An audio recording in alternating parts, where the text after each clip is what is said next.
Well, good morning. A humpback whale that beached itself on White Rock Beach is dead. Dozens of people have gathered on the shore this morning to get a close-up look. First reports of the emaciated mammal came in earlier this morning. This is a live shot from our helicopter over the scene, Global One. We've been checking back with this shot throughout the morning. Joining us on the line is Paul Cottrell from the Department of Fisheries and Oceans. Thanks for joining us this morning. You're welcome. What can you tell us about the situation now? Yeah, as you mentioned, the animal is dead. It's been dead for a number of hours, unfortunately. The animal was alive when it first came ashore earlier this morning and was grounded. It was trailing fishing gear, so we've collected all the fishing gear off the animal. We'll be looking at where that gear originated from. Yeah, can you talk a little bit more about that? Obviously, we talked to the Vancouver Aquarium a couple of moments ago, and they said this is more your area of expertise, and just the amount of problems that you have with animals or mammals being stuck in fishing gear. Yeah, humpbacks are moving into more inshore waters over the last number of years as their populations are improving.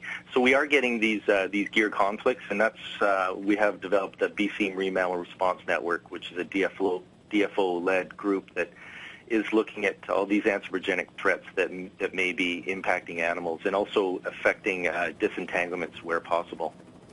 Now, we'd heard from the biologist from the Vancouver Aquarium, Mr. Cottrell, that he had been, that the whale was quite emaciated, that perhaps it hadn't been feeding for quite some time. Is that your observation? Yeah, the animal, from the pictures I've seen, is in very poor shape. So the animal is, there may be underlying conditions that we will be looking at, we'll be collecting samples, but in determining, trying to determine cause of death. It may, the gear may have been picked up after the animal was already in poor shape as well. So we need to look at all the different variables there to determine, why it's in such poor shape. Can you give us an idea about, is there fines for this kind of stuff or the penalties involved in this? And if you're able to find out, if this is someone's fishing line or fishing gear or anything like that, can you tell us sort of the parameters around that?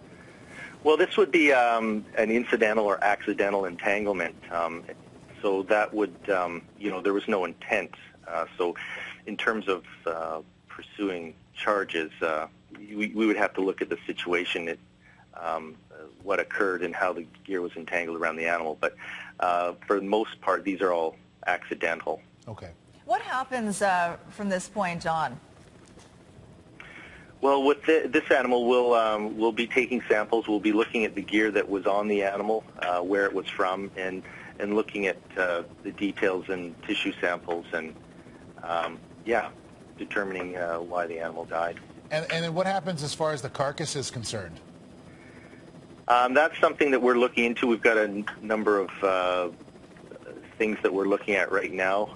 Given the area where it is, obviously it's a very populated area, and so we are looking at options around that. And later today, we'll likely have a plan.